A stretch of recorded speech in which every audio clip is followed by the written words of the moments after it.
Bonjour à tous et bienvenue. Merci aussi de tout de suite commencer à éteindre vos portables, qu'on puisse avoir une conversation tranquille avec nos invités, Marina Foïs et Étienne Chatiliez, que nous remercions sincèrement.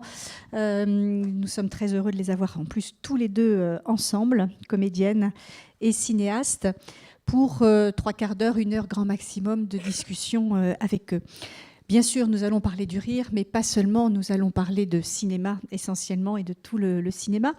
Et je commence par Marina, qui a déjà donné des indices hier sur le fait que le début, c'était le théâtre, le début, c'était la scène, et puis il y a un moment où vous êtes passée au cinéma, Marina. Alors comment cette entrée en cinéma s'est-elle faite ? Qu'est-ce qui a fait que de la scène, on passe à En fait, l'écran ? moi, quand j'étais jeune, quand j'avais 16 ans, je pensais que je ferais le Conservatoire national supérieur d'art dramatique de Paris et que je jouerais la tragédie à l'Odéon. Et puis j'ai raté le conservatoire et ça a foutu ma vie en l'air, en tout cas pendant quelques mois.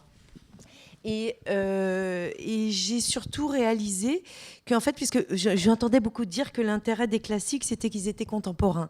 Je me suis dit, mais alors si l'intérêt, c'est d'être contemporain, pourquoi ne pas jouer les contemporains ?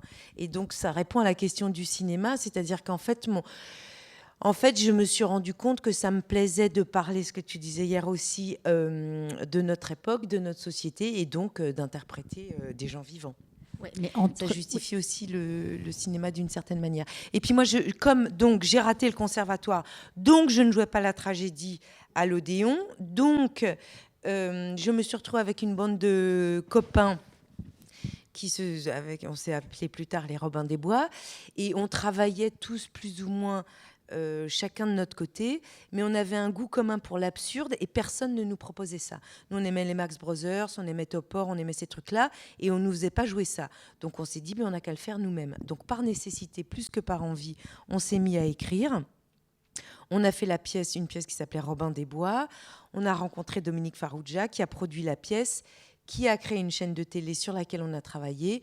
On s'est retrouvés à Canal+, et à partir du moment où on était Canal+, la télé, c'est une fenêtre quand même, voilà, donc il y a des producteurs, des metteurs en scène, des directeurs de casting qui m'ont vu, et j'ai commencé à rencontrer des gens, à faire des essais, et je me suis mise à faire du cinéma.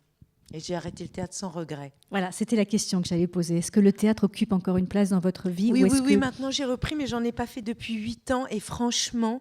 mais le théâtre en France, c'est particulier. Les gens de théâtre sont très, très, très élitistes. Et moi, quand j'ai repris le théâtre après plusieurs films et de la télé, tout ça, j'ai joué une pièce de copie à Bobigny, et le directeur du théâtre, le soir de la première, m'a dit « Alors, ça vous fait quoi de vous retrouver dans la cour des grands ?» Et c'est pour ne plus entendre ces phrases-là que j'avais arrêté le théâtre. Maintenant... j'ai eu la chance de rencontrer des metteurs en scène absolument géniaux comme Martial Di Fonzobo ou Luc Bondy, et ça justifie tout à fait, ces gens-là justifient que le théâtre existe. Donc voilà, j'y retourne parce que c'est avec ces gens-là. Mais le monde du cinéma, il y a aussi un truc dans... Et après, je vais me taire, parce qu'il faut qu'Étienne parle. Mais le cinéma, c'est quand même un monde extraordinaire, je trouve, parce que c'est encore un endroit où il y a beaucoup de gens qui viennent de plein d'endroits différents. C'est-à-dire, on arrive un peu n'importe comment à faire au cinéma et à faire du cinéma, ce qui n'est pas vrai au théâtre. Au théâtre, il y a une espèce de consanguinité et de cérébralité qui, en fait, me convient relativement peu. J'aime les gens très brillants, mais qui n'en font pas commerce, comme Luc Bondy. Voilà. Il y a plus de liberté dans le cinéma, Marina, d'une certaine façon ? Je trouve, il y a moins de CV, il y a moins de cartes de visite, je trouve. Mais peut-être c'est une impression fausse, hein, mais j'ai l'impression. Alors Étienne, l'entrée en cinéma, c'est à chaque fois, c'est pour bientôt. À chaque fois, on vous pose la question, mais c'est très intéressant parce qu'on sait que vous venez de la publicité. Au départ, c'était la publicité. Et comment ce passage s'est fait et pourquoi s'est-il fait ? Alors déjà, moi j'ai commencé dans la publicité, ce qui s'appelle rédacteur. C'est-à-dire que vous concevez les campagnes de publicité, vous écrivez des petits scripts de pub télévision ou cinéma. Et déjà, j'avais pas du tout envie de faire ça parce que pour moi, écrire était une tannée total. Ça me faisait penser rédaction en troisième, une après-midi dans le grenier de grand-mère et tous ces trucs-là. Ça me connaît le bourdon. Et moi, j'aimais la peinture, je voulais être architecte et je voulais être comédien. Donc, c'est parti du mauvais côté. Et j'ai commencé là-dedans. Puis petit à petit, à force d'écrire des petits scripts de publicité, de les faire réaliser par des Patrice Lecomte, des Pascal Thomas, je ne sais pas exactement qui. Et j'ai trouvé que c'était très fragile entre un script et quelque chose de tourné. Toute la saveur pouvait être partie, ça s'était éventé. Ce n'est pas comme ça que je le voyais. Donc j'ai trouvé que ce qui était capital, c'était la nature d'une idée et ensuite la façon de la traiter. Et que dans la façon de la traiter, c'était trop dangereux pour le confier à d'autres, en gros. Et j'ai eu le malheur un jour de dire ça devant un producteur de films publicitaires en disant la prochaine fois, je le fais moi-même. Et il m'a dit, il y a des mythes, hein. Et il m'a dit... Elles sont particulièrement grosses, donc je pense que ce n'est pas des mythes, Étienne. C'est des charançons. Au moins. Et il m'a dit, malheureusement, il l'a entendu. Mais c'est un peu comme quand vous êtes à la piscine et vous dites, moi je plonge d'en haut, mais il y a quelqu'un qui vous entend, vous êtes obligé de le faire. Alors j'y connaissais que dalle, je ne savais même pas dans quel sens on regardait dans une caméra. Et je me suis retrouvé à réaliser une petite publicité avec des enfants. Je savais même... Pour moi, le gros problème ce jour-là, c'était de dire moteur. Pour moi, c'était ça le cinéma. Il fallait dire moteur et je ne savais pas comment on le disait. Et évidemment, le producteur m'a entouré. Le producteur, c'était Charles Gassot, qui a été ensuite mon producteur de long métrage, qui m'a entouré de tous les gens qu'il fallait. J'ai fait ce truc-là. J'ai trouvé que j'ai jamais vu une journée de ma vie qui est passée aussi vite. Le soir, je tournais alors que j'étais dans mon lit encore. Et j'ai pas fait grand-chose. Et bizarrement, ce truc me ressemblait au final. Et puis, à force de faire des petits films de pub, c'est comme la drogue, vous commencez avec peu, puis vous avez envie de plus. Et les salles se marraient sur un truc de 30 secondes, et j'ai eu envie qu'ils rient sur quelque chose de plus long. Et j'ai commencé à envisager le long métrage, puisque de toute façon, la publicité qui m'avait offert de devenir calife à la place du calife, j'avais refusé, c'était pas quelque chose, j'avais pas envie de choses de pouvoir de ce genre-là. Et mon problème aussi, c'est que je savais que je n'écrirais rien tout seul parce que la page resterait désespérément blanche et que je n'adapterais pas de livre parce que je n'en lisais pas. Donc j'étais dans la merde. Et j'avais une assistante qui s'appelait Florence Quentin, on s'entendait extrêmement bien. Elle disait autant de bêtises que moi, on riait énormément, on avait mauvais esprit tous les deux ensemble. On aimait bien aller voir des proches, on aimait bien tout ce qui était un peu qui raclait. Et un jour, j'allais faire une publicité, j'allais pour une réunion, pour une publicité dans l'ascenseur, et j'avais réécrit le truc, et il me manquait une phrase, je lui dis, tiens, qu'est-ce qu'on peut mettre? Elle me dit, bah, tiens, t'as qu'à mettre ça. J'arrive, je vends le truc, on le tourne, je vends le truc, et en descendant dans l'ascenseur, je lui dis, je veux pas qu'on écrive un truc ensemble. Et elle me dit, oui, d'accord. Et après, j'en ai parlé au producteur Charles Gassot, je lui ai dit, tiens, je vais écrire un truc avec Florence. Il m'a dit, ah ouais, très bien. Et puis on est parti écrire avec tous les bouquins, comment écrire son scénario, voilà quoi. Alors on lisait Fellini qui disait ça fait 3 semaines qu'on est dans une maison enfermée, on n'a toujours rien. Je disais bon ça va, on n'est pas les seuls. Et on est revenu avec 5 pages qui étaient l'histoire de la vie d'un long fleuve tranquille. Et là le producteur nous a un peu payé et c'était comme, je ne sais pas si ça se fait toujours, comme quand t'es môme et tu laves la voiture de ton père et tu as une pièce. Et putain, du coup, tu étais un peu payé, ça devenait quelque chose. Puis ce long métrage s'est fait, et voilà. Voilà l'entrée en cinéma. Ouais. Marina, quand vous parliez tout à l'heure des Robins des Bois, qui a été une expérience décisive, et cette recherche de l'absurde, et donc vous avez joué, et vous continuez à jouer des rôles comiques, mais vous êtes aussi capable de jouer des rôles dramatiques. Quand on joue un rôle comique, est-ce que pour une comédienne, on se met plus en danger ? Et si oui, pourquoi ? Est-ce que c'est ou est-ce que vous parce que je veux dire, quand on joue des rôles comiques, on ne donne pas forcément une image aimable de soi. On peut aussi. Est-ce que c'est une question qui se pose ou pas ? Non, mais par exemple, une réalisatrice avec qui j'ai travaillé qui s'appelle Christine Carrière. Je réponds un peu à côté, mais en fait, ça répond un peu. Elle fait des films qui sont pas du tout des comédies et elle aime bien faire appel à des gens qui viennent de la comédie. Elle a travaillé avec Daroussin ou avec moi parce qu'elle trouve que les gens qui ont un sens du comique ou de ce travail-là n'ont pas peur du ridicule et engagent leur corps dans dans le jeu d'une manière plus libre que les autres et que ça sert le drame. Et moi, je pense, j'ai toujours l'impression, peut-être je me trompe, mais que le genre du film, c'est le problème du réalisateur ou de l'auteur. C'est pas le problème de l'acteur. En gros, pour être assez schématique, il faut trouver le rire du drame et la tragédie de la comédie, dans une comédie. Donc, en fait, c'est toujours... Et puis, de toute façon, les personnages dans la comédie, les personnages vivent rarement quelque chose de léger ou de drôle. Donc, ce qu'on doit vivre au moment où on tourne, ça doit être drôle pour les autres, pas de l'intérieur. Donc après, j'imagine quand même qu'il y a une espèce de petit diapason, si on est dans, je sais pas, sur la forme peut-être, il y a un petit ajustement, mais moi, j'ai pas l'impression de travailler très différemment, en fait. Vous répondez complètement à la question, c'est-à-dire que effectivement, vous n'avez pas peur d'être ridicule, vous n'avez pas peur d'être complètement transformé, quel que soit le rôle. Et vous allez me dire que c'est effectivement ce qui fait un comédien. Mais dans le comique, c'est quelque chose qui est évident, enfin, je veux dire, qui ne se pose même pas. Oui, c'est plus comment elle perçoit les choses, parce qu'en fait, en vrai, je veux dire, c'est une illusion, cette liberté de l'acteur qu'on n'a rien à foutre d'être ridicule et d'être moche. J'en connais pas un qui ne se pose pas la question. On dépasse ça avec son metteur en scène, avec ce qu'il y a à jouer, qui est plus fort que nos angoisses.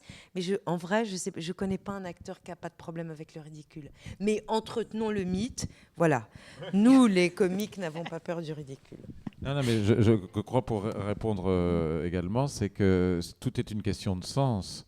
Et quand un acteur joue quelque chose de drôle ou un drame, de toute façon, il ne se pose pas cette question-là. C'est le sens qu'il veut servir, quoi, j'imagine. Et je trouve que c'est ça qu'il essaye de défendre. Et c'est ça qui guide, qui fait qu'il n'a pas de problème de lui-même par rapport au personnage qu'il interprète, parce qu'il est d'accord pour y aller. Et il fait presque abstraction de lui-même. À peu près. Oui.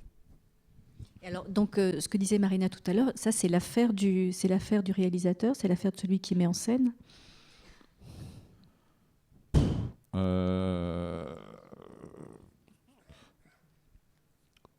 Oui et non, parce qu'il y a deux choses. J'ai vu ça avec Michel Serrault, par exemple.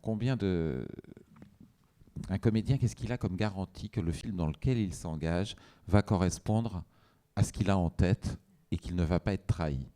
Donc, effectivement, le maître à bord, dans le cas du cinéma, c'est le metteur en scène. Donc, il n'a que son pif et son blaire, et l'entente qu'il a intellectuellement avec ce metteur en scène, ou la confiance qu'il a, ou les idées qu'il partage avec le metteur en scène. Donc, il y a ça aussi, par exemple. Je ne me souviens plus de la base de la question. C'était Marina qui disait la question de ce qui est comique et de ce qui est dramatique. Elle ne limite pas pour le comédien, elle se pose pour le metteur en scène. Oui, donc voilà, ça y est, j'y suis. Donc le comédien, s'il arrive chez X ou chez Y, on va dire, quand il fait un film, il sait vers quoi il va. On dit toujours que le metteur en scène choisit le comédien. Je crois que le comédien choisit aussi le metteur en scène et qu'il sait très bien, à moins que ça soit un premier film, il n'a aucune information sur le bonhomme ou la bonne femme, si ce n'est une conversation qui lui permet de savoir, comme dans la vie, si c'est quelqu'un avec qui il partage quelque chose ou pas, mais c'est des deux côtés. Donc le comédien, il sait dans quel monde il va quand il va avec un metteur en scène.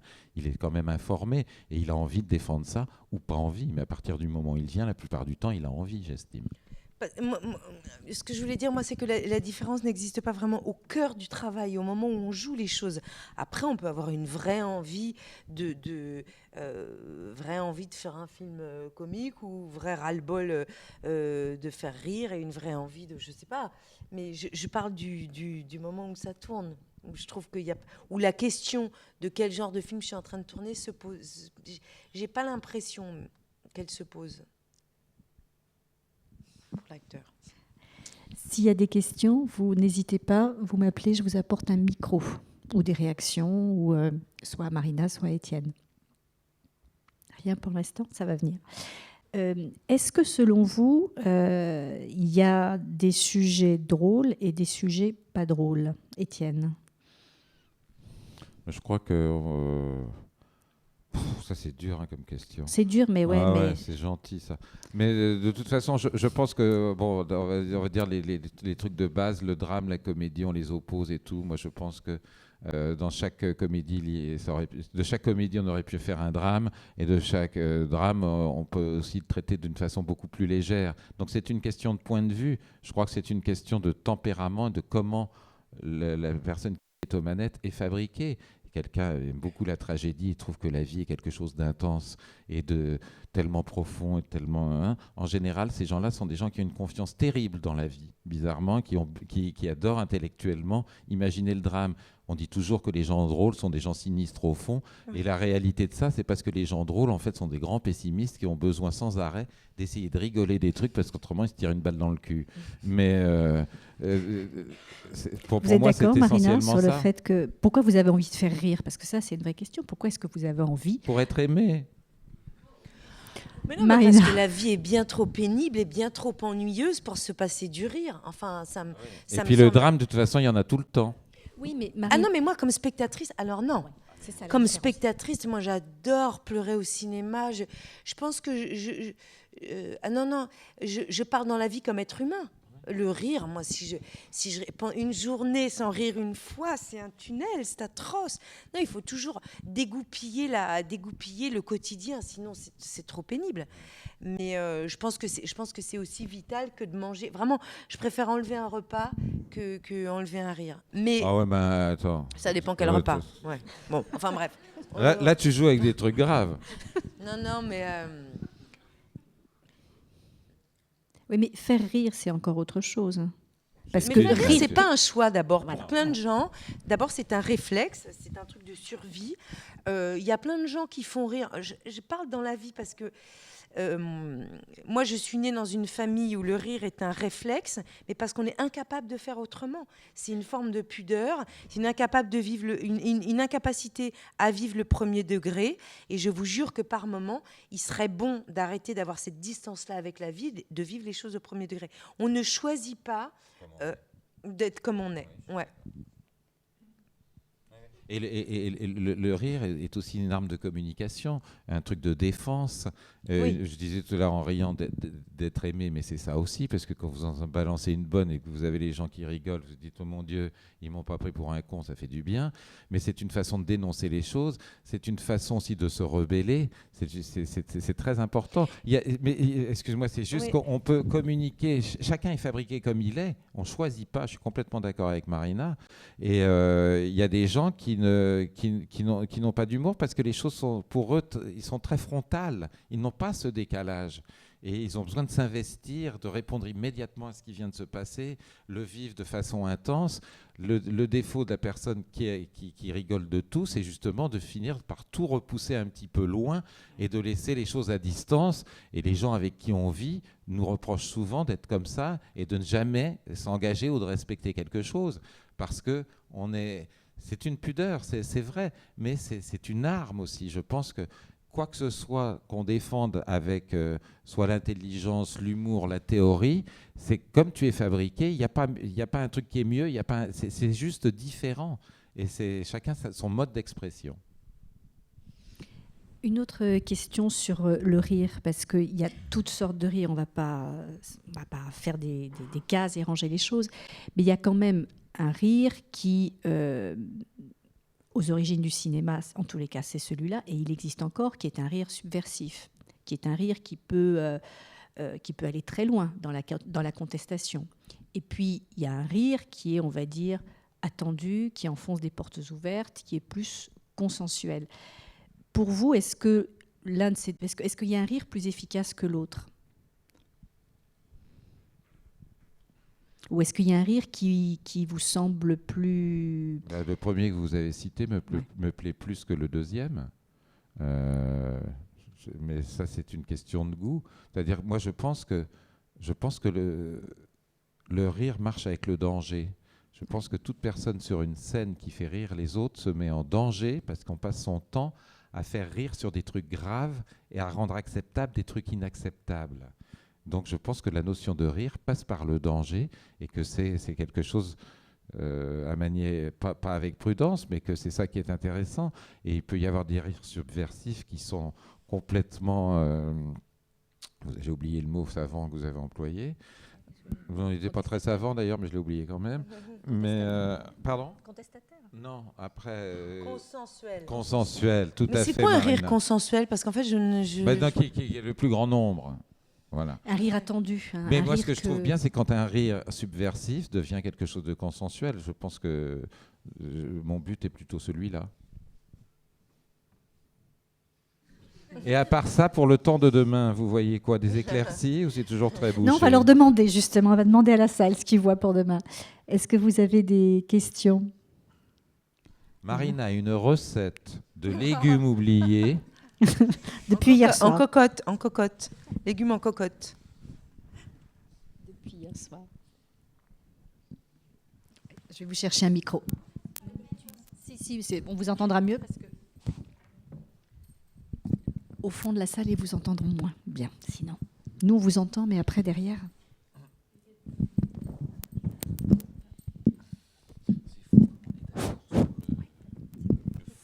Ouais. Non, jamais. Oui, alors juste une petite question. Est-ce que vous pensez qu'aujourd'hui, dans le monde du cinéma ou de l'audiovisuel en général, on peut encore réussir en y allant au culot? Enfin... Ah oui, et il faut du talent. Mais oui. Ah oui. Ben moi, je ne sais pas. Moi, j'ai tourné... Non, mais j'ai fait des films que j'ai reçus par la poste. Ma mère qui m'appelle, qui me dit « J'ai une copine dont le fils a un cousin qui est ami avec la belle-sœur de Janine. » Donc déjà, j'ai envie de raccrocher. Et je dis qu'il m'envoie son scénario. Et j'ai reçu le scénario, c'était vachement bien. Et c'était vachement... Oui, c'était bien. C'était un film qui s'appelle « Je me sens pas belle ». Donc oui. Le scénariste de Amélie Poulain, il a envoyé son scénario, Guillaume Laurent, alors évidemment c'est il y a 15 ans, donc il faudrait un exemple plus récent. Mais, oui. mais je crois absolument que... Oui. C'est le mot culot, simplement. Je crois qu'on peut très bien y arriver par des filières qui ne sont pas des filières normales, bien évidemment. Et je crois qu'il y a autant d'exemples que de gens qui ont, entre guillemets, réussi, ce qui ne veut rien dire. Oui. Mais je pense qu'il n'y a pas juste un moyen d'y arriver, il y en a plein. Et qu'à partir du moment où on a envie et qu'on s'y attache, quelle que soit la façon d'y arriver, vous voyez, l'exemple de Marina, le mien, je suis sûr que si on aligne encore 15 personnes qui font ce métier, il n'y en a pas deux. Miwin, il y en a pas deux qui auront les mêmes trajets. Moi, je suis un autodidacte du cinéma, et Dieu sait si on peut me le reprocher ou si je peux le voir dans les critiques, mais c'est pas grave. Je veux dire par là que tout le monde, s'il en a envie, bon, ça paraît complètement con à dire, mais il n'y a pas un chemin, il y a plein de chemins différents. C'est bien, c'est rassurant. Ça donne de l'espoir. D'autres questions?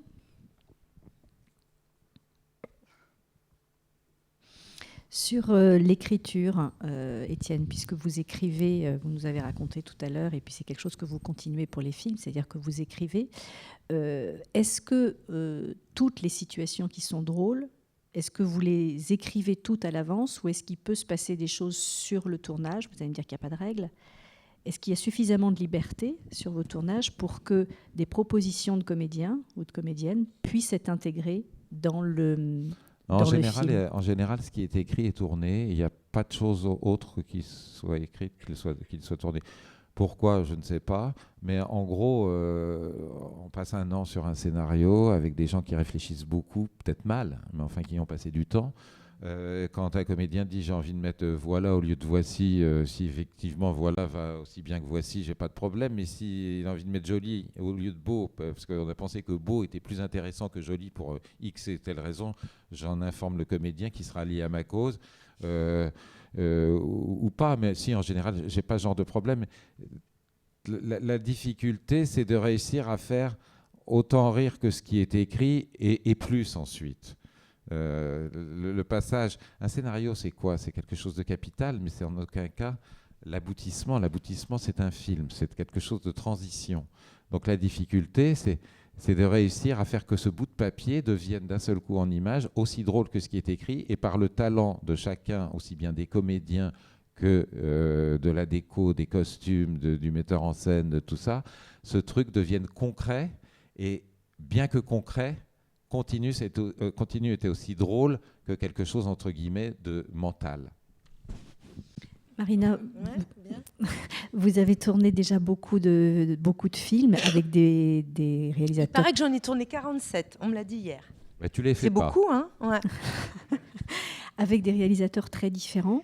Vous aimez pouvoir être force de proposition sur un plateau ou pas? Est-ce que vous aimez ou est-ce que vous êtes... Je m'en fous complètement. Je n'ai pas besoin d'exister en étant force de proposition. Au contraire, moi, je suis très à l'aise avec l'idée d'être une interprète, parce qu'un acteur, c'est ça. Donc, je suis, je sais pas, une interprète, une éponge, un véhicule, que des mots pas très glamour, mais qui en fait le sont infiniment. Parce que le plaisir d'accumuler les films les uns après les autres, c'est d'en faire un après un autre qui n'est pas fait du tout pareil, puisque le metteur en scène n'est pas du tout le même. Et je m'en fous d'avoir des propositions ou pas.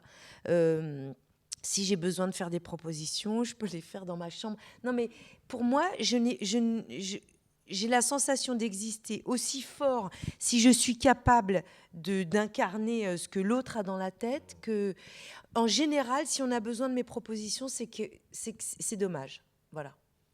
Après, je suis moi-même une proposition, puisque je suis un corps, je ne bouge pas tout à fait comme le metteur en scène avait prévu, évidemment, puisque c'est moi qui le fais.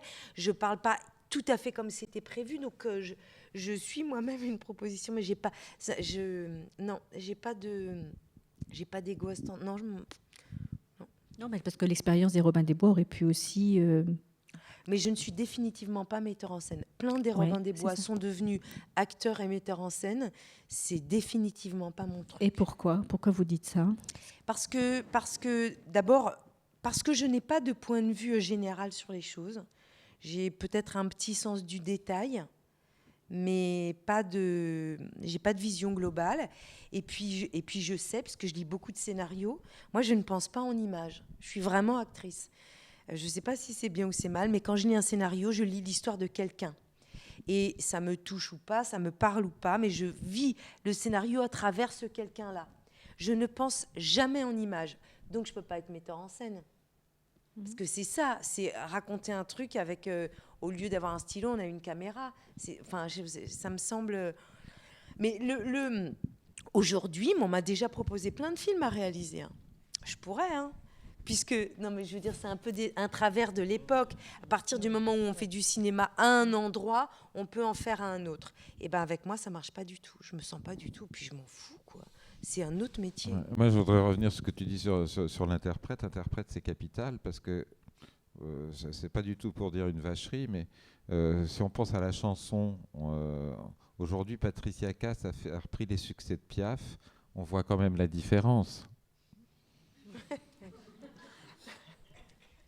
Donc l'interprète est un créateur aussi. Je veux dire, le rôle de Josiane interprété par Marina, ça sera Marina qui est Josiane. Donc Josiane est dépendante de Marina. Elle prend chair par l'intermédiaire de Marina. C'est Marina et Josiane. Et donc c'est tout ce qu'elle est. Et c'est une création. Et puis en plus, je pense que la survie pour un acteur ou la durée pour un acteur, ça passe par le metteur en scène. Parce que la seule chance qu'on a de se renouveler, c'est d'être regardé différemment. Donc si on interfère dans le regard de l'autre avec ses propositions ou sa méthode de travail ou ses trucs, je pense qu'on perd l'occasion d'être un peu différent à chaque fois. Parce qu'on n'est jamais que soi-même. Question ?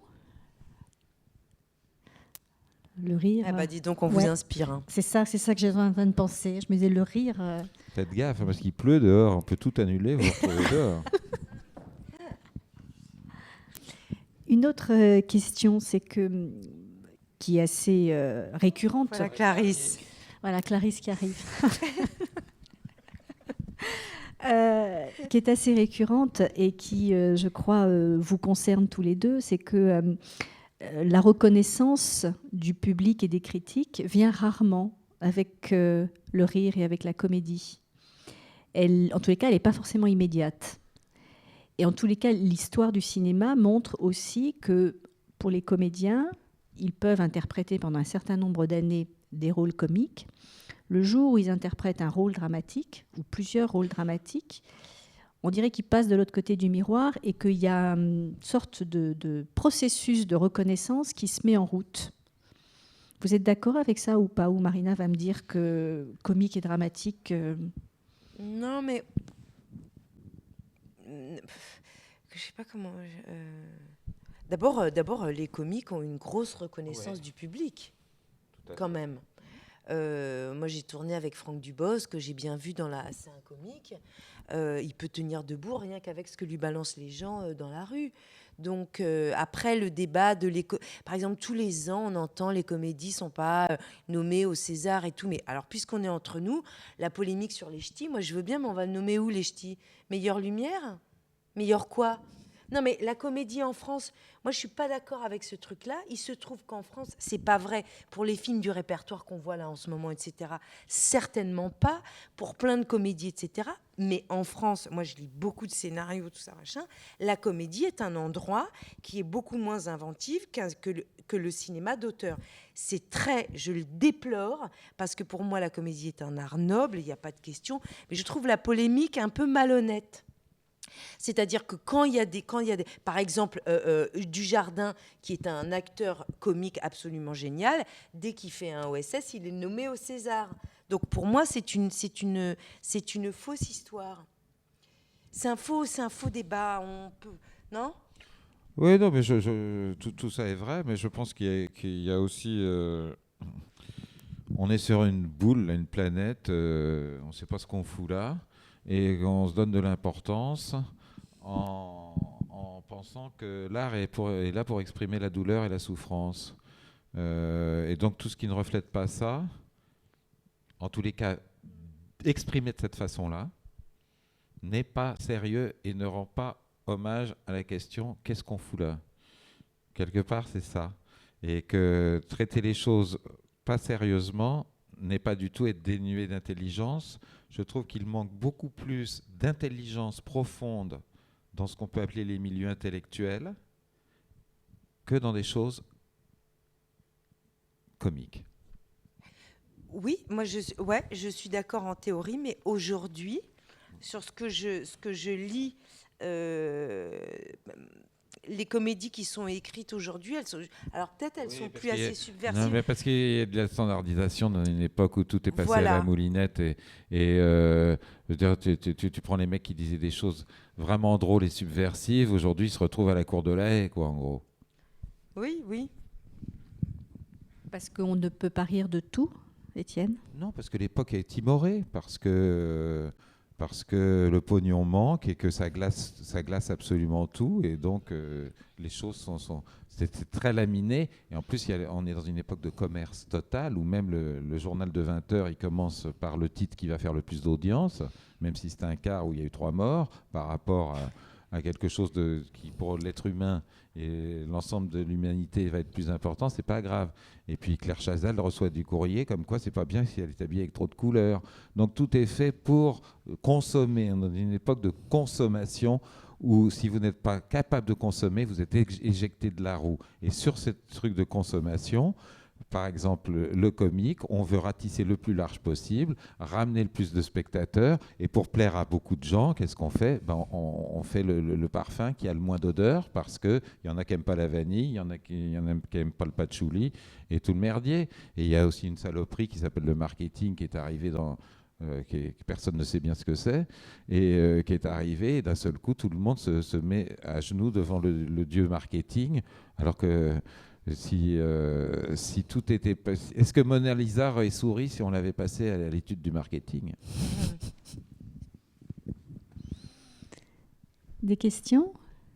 De toute façon, je voudrais quand même rajouter un truc sur la reconnaissance. T'es chiante. Ouais. Et ben, Le problème de la reconnaissance, c'est que c'est jamais assez pour personne. Donc les acteurs comiques, ils pleurent sur la reconnaissance des critiques qu'ils n'ont pas. Quant aux auteurs, ils pleurent sur le public qu'ils n'ont pas. Donc, en fait, c'est quelque chose de très intime, la reconnaissance. C'est pour ça qu'il faut absolument aller voir Sugarman. Vous l'avez vu ou pas? Bon. Bah, le film, pour moi, il répond très bien à cette question. Lui, il n'a jamais attendu des autres qu'on lui confirme qu'il est un artiste. Et je trouve, voilà. Non, mais ce qui est important, c'est de croire en ce quoi on croit. Et tout n'est pas valable pour tout le monde. Et roule ma poule et adieu. Roule ma poule. Oui, il y a une question tout en haut.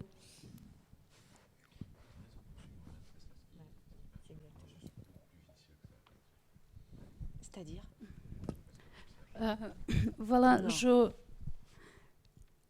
j'aurais aimé savoir quelle est, à tous les trois, même à la Dame de la Cinémathèque, quelle est votre comédie préférée? Quel est le film qui vous fait rire? Voilà, moi, il n'y en a pas un. Moi, je vous pose la même question, vous êtes aussi emmerdés que nous. Hein. Bah, les Monty Python, absolument. Borat, moi, un des derniers, j'en ai accouché tellement j'ai ri. J'étais enceinte, heureusement, j'étais presque à la fin, mais j'ai tellement ri que... Voilà. Bah, lui, il est encore subversif quand même, non? Oui. Il repousse on dirait qu'il n'a pas de limite. Et ça, c'est très jouissif à voir. Il est incorrect, Marina. Il est incorrect. Oui.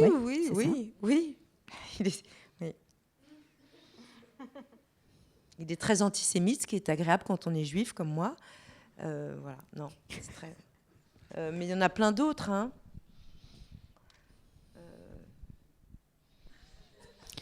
The Party. Oui. De Black Edwards. Ah bah oui. The Party, Oui, c'est tout le temps. Je sais pas, moi je pense à un film qui s'appelle La merditude des choses, qui est un film flamand, qui est pas un film comique, qui est un film très drôle, sur un truc qui aurait pu être absolument sinistre et qui est très très vrai. Et c'est un film qui est bourré d'humour, d'intelligence, de charme. On va pas le mettre dans les comédies, mais c'est quand même comment faire rigoler avec des trucs qui sont à la base sinistres. Mais c'est pas non plus du cynisme du tout.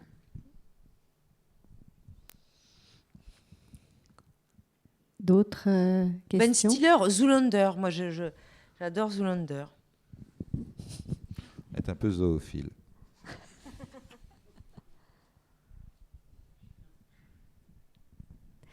On dit souvent on dit parfois, que l'humour, enfin la façon de rire en France, dans la culture française, c'est plus de la moquerie, et que par exemple chez les Britanniques, c'est plus de l'autodérision. Vous êtes d'accord avec ça, sur la moquerie dans le moquerie des autres, hein, bien sûr, en général? Ouais, Non. C'est certainement vrai. En même temps, il doit y avoir plein de contre-exemples. Je me souviens, en Belgique, on disait rire, c'est rire. Se moquer, ce n'est déjà plus rire. Mais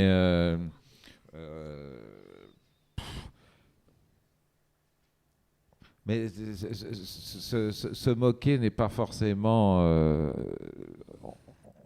on ne s'exclut pas de la moquerie, forcément. Donc, c'est se moquer de qui? C'est se moquer de ce que nous sommes. C'est pas se moquer de l'autre, forcément. C'est vachement... Mais moi, je trouve que le rire... Essayons de rire intelligemment. Maintenant, chacun sa théorie, chacun son truc. Mais moi, j'essaye toujours c'est de voir grave, quoi. J'essaie de rire... Voilà, bonsoir. Parce que ça aide à avancer, c'est tout. Ça aide aussi, ça aide à vivre, tout simplement. C'est tout bête, mais sinon... Ouais, peut-être que les Français, ils n'ont pas un grand sens de l'absurde, contrairement aux Belges ou aux Anglais. Par exemple, nous, quand on faisait les Robins des Bois, on avait pensé s'exiler en Belgique, parce qu'on se rendait compte qu'on faisait beaucoup plus rire là-bas. Voilà. Mais je crois qu'il faut que tous les rires coexistent. Ouais, non, mais c'est vrai qu'il y a une autodérision anglo-saxonne, mais c'est vrai que l'humour anglo-saxon sera nettement plus chic beaucoup moins surligné au stabilo violent. Ça fait partie d'une culture et d'une mentalité, d'une façon d'être. Ce qui est formidable, c'est de voir... bon, là, il y a la mer entre la France et l'Angleterre, mais juste un trait assuré sur une carte fait que d'un côté ou de l'autre de ce trait, les gens vont être différents et d'un seul coup correspondre à un groupe d'un côté ou à un groupe de l'autre, même dans la façon de se coiffer. L'ethnologie de l'être humain est quelque chose de génial, alors que les frontières ont été tout à fait imaginées par l'homme. Bon, je ne sais plus où j'en suis. Mais sur l'humour anglais, c'est vrai qu'il y a une capacité à... Et nous, on aura un humour certainement plus grossier à la base. Moi, j'ai toujours été assez attiré par l'humour anglo-saxon, l'humour belge. Mais pour en revenir à l'utilité de l'humour qui parle de choses sérieuses, c'est quand même des proches qui disaient c'est bon de rire, comme disait Hitler en envahissant les Sudètes. Et ça, en une phrase, on parle de quelque chose de grave, on dit quelque chose d'important, on n'a pas pleuré et on en dit autant qu'avec des choses qui pourraient prendre plus de temps. D'autres questions? Oui. Bonjour. Quand vous écrivez un scénario, à quel moment vous savez que vous tenez, enfin vous avez fini quoi? À quel moment vous savez qu'une séquence, que c'est de l'instinct ou c'est à un moment donné faut mettre le point et... C'est un mélange d'abord entre un premier scénario et un scénario qui a lieu 20 ans plus tard. Vous avez l'impression d'en savoir un petit peu plus, même si ce n'est pas forcément le cas. Vous avez un peu plus d'expérience. Mais je sais que quand on écrit, moi j'écris jamais tout seul comme je le disais, d'abord faut se marrer soi-même si on veut en faire rire d'autres. Et c'est un instinct, oui. Alors en dehors d'une technique que vous apprenez petit à petit, qui vous permet d'être plus précis en étant metteur en scène aussi, c'est-à-dire que le vocabulaire vous permet, le pinceau vous trahit moins, mais en même temps, quelquefois, quand le pinceau vous trahit, c'est là où c'est merveilleux. Donc il y a toujours cette notion. Mais c'est essentiellement de l'instinct, je dirais. Et dès le premier jour, vous allez avoir entre guillemets du talent, et plus le temps va avancer, plus vous allez avoir un vocabulaire plus précis qui va vous permettre de mieux traduire ce que vous avez dans la tête et d'arriver plus vite au but. Mais ce n'est que de la technique, ces choses-là. C'est ce que je reprocherais au cinéma américain et à Broadway, à toutes ces choses-là, c'est qu'il y a énormément de talent, mais mis au service de choses vraiment bas de gamme. Et toc. Je veux dire par là, ce qui compte à mon avis, c'est beaucoup plus la personnalité, le talent et le travail que le professionnalisme. Voilà. Je suis d'accord. Le scénario est terminé. À quel moment il est terminé ? À ce moment-là, vous pourriez retravailler encore. Ben, on le retravaille, on pense qu'il est terminé. De toute façon, si vous écoutez les autres, il n'est jamais terminé et jamais bien. Et parce qu'il y a autant d'avis qu'il y a de perdus. Donc il faut à un moment donné faire confiance à ce que vous sentez, à ce que vous avez dans le ventre, en dehors de critiques. À partir du moment où les critiques qu'on vous fait ne vous semblent pas fondées, ben vous avez terminé. Oui, mais moi j'écris pas. Mais de toute façon, si je lis les critiques sur mes films, il n'a jamais été terminé apparemment. Une question pour Marina. Donc, on disait tout à l'heure 47 films, donc des dizaines de personnages que vous avez interprétés. Est-ce que vous gardez un attachement plus particulier à certains personnages ou est-ce que vous vous en débarrassez facilement ? Comment Parce que ça, c'est quelque chose qu'on se pose quand on n'est pas soi-même comédien. On se dit comment on fait pour vivre avec tous ces personnages et est-ce qu'ils continuent finalement à vivre avec vous à un moment ou à un autre ? Est-ce qu'il y en a un ou deux ? Ou bien est-ce que l'histoire se termine vraiment avec le film et puis voilà, on n'en parle plus, on passe à autre chose ? Ben, c'est compliqué. Moi, j'ai interprété, par exemple, dans le film Darling. Darling existe. Et j'ai connu Darling. Et puisque je l'ai interprété, j'ai forcément un lien très fort avec elle. C'est quelqu'un qui me touche. Je l'ai toujours au téléphone. Donc, je ne peux pas dire que le personnage de Darling représente la même chose. Mais c'est parce qu'elle est vivante. Moi, en tant qu'actrice, quand c'est coupé, c'est coupé. Et Mais on me pose souvent la question. Marion Cotillard, qui est une actrice que j'adore, raconte qu'elle vit avec Piaf pendant 6 mois après la fin du tournage. Donc je la crois, je la trouve extraordinaire dans Piaf, donc elle a besoin de cohabiter avec ses personnages. Pour moi, c'est du chinois. Et c'est une volonté. Il y a les acteurs que j'admire comme Depardieu, Huppert ou Mastroianni ne parlent que de la distance. Et d'expérience, même si j'avais pas un choix intellectuel à faire, je peux pas dire que sinon je serais bien dans la merde parce que je serais obligée d'avoir 600 mètres carrés pour vivre. Et puis, mais c'est surtout que je trouve qu'il y a un truc un peu éthique, c'est-à-dire que quand je joue une scène, par exemple une scène de viol, quand je la tourne, j'y crois, je fais en sorte surtout que les autres y croient. Mais quand c'est coupé, je trouverais ça dégueulasse de me raconter à moi et de faire croire aux autres que j'ai vécu le truc en vrai, comme une personne qui a vécu cette douleur-là. L'exemple du viol, c'est très extrême, mais c'est vrai pour le reste des trucs. Je ne les vis pas, je joue à les vivre, ce qui est complètement différent. Donc je n'ai pas besoin de me raconter cette mythologie-là pour y croire. Mon plaisir, c'est de faire comme si. Voilà.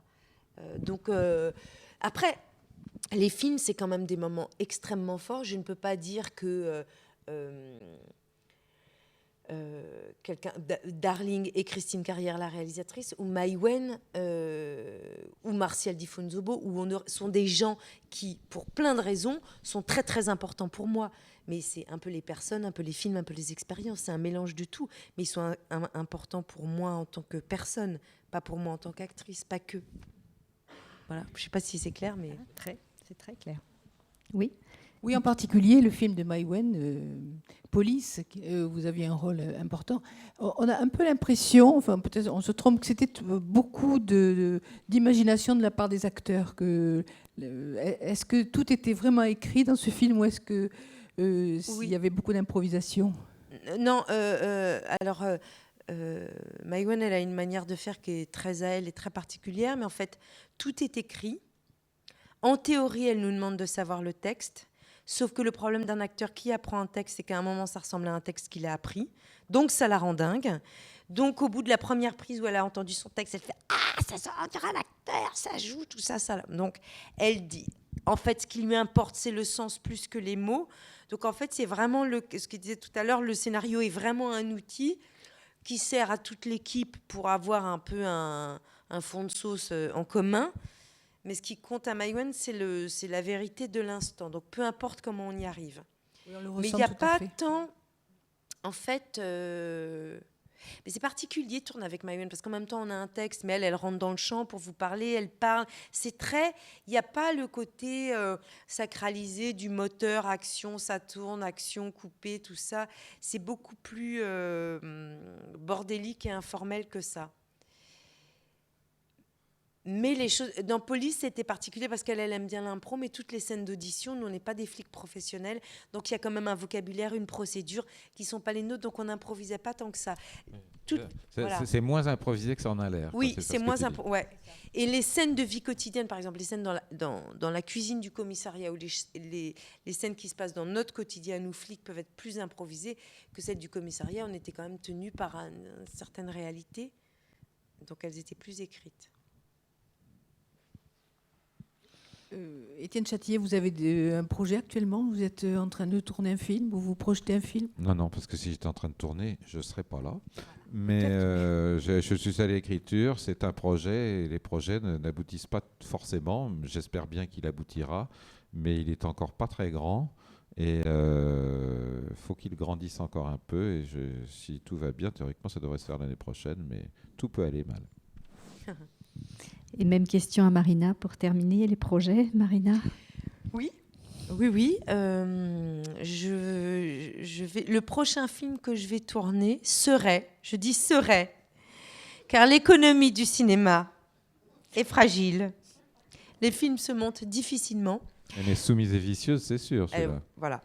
Donc, le prochain le film de Katia Lewkovitch, qui avait fait Pourquoi tu pleures avec Benjamin Biolay. Ça s'appellera État de femme. C'est avec Noémie Lovski, moi-même et une autre actrice, c'est pas encore sûr. Voilà. Je parle des femmes. Et puis ce qui va sortir. Ce qui va sortir, c'est une comédie. Ça s'appelle 100% Cachemire. C'est réalisé et joué par Valérie Lemercier, qui, elle, pour le coup, on ne peut pas dire que son rire soit consensuel. On ne peut pas dire qu'il manque d'intelligence ni de personnalité. Voilà, elle, par exemple, c'est une des filles qui fait rire comme personne d'autre parce qu'elle a un point de vue sur la vie et ses contemporains qui est très particulier, je trouve. Et une interprétation et une écriture. C'est-à-dire qu'il y a...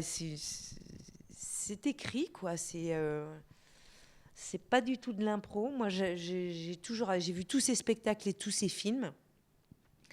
Je la trouve absolument géniale et pas banale. Donc c'est un film qui raconte l'histoire d'un couple qui va adopter, comme il achète n'importe quoi, un canapé ou une chaîne hi-fi, il va chercher un enfant qui ne lui convient pas, donc il ramène l'enfant.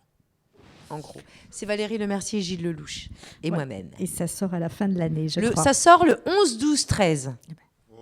Ouais, 11 décembre 2013. Pas mal quand même. Hein. Voilà. On va s'arrêter là pour cette discussion. Merci beaucoup. On retrouve Marina Foïs à 18h15 à l'ABC pour la présentation du film qu'elle a choisi, Fille perdue, cheveux gras.